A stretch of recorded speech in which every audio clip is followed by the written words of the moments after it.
Sementara itu pemirsa, hujan deras yang mengguyur wilayah Kabupaten Banyuasin mengakibatkan 3 kotak suara di Kecamatan Muara Padang basah terkena air hujan. Namun untuk surat suara dipastikan aman.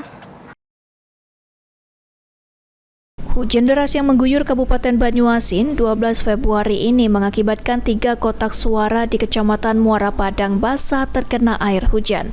Meskipun telah dibungkus dengan plastik dan terpal tebal, hujan deras yang turun menyebabkan air tetap masuk dan membasahi kotak suara.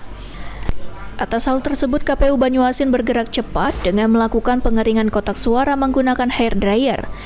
Ketua KPU Banyuasin, Aang Midarta menjelaskan, meski basah, kondisi surat suara di dalam kotak masih aman dan tidak mengalami kerusakan.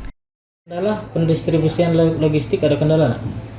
Kendala bisa dikatakan tidak ada, tapi yang pasti kendalanya cuma faktor cuaca ya, hujan yang tidak menentu dan kadang hujan itu lumayan cukup deras. Dari informasi ada beberapa logistik kita yang terendam banjir, jatuh ke air atau kebanjiran atau gimana itu? Oh, kalau logistik tidak ada yang terendam di air atau jatuh ke air.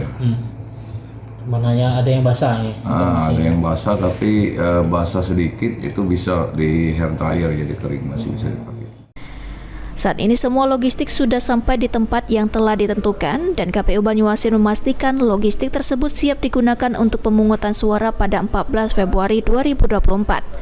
Aang juga menghimbau kepada seluruh penyelenggara pemilu di tingkat kecamatan dan desa untuk selalu menjaga dan mengamankan logistik dengan baik. Suryadi, PAL TV.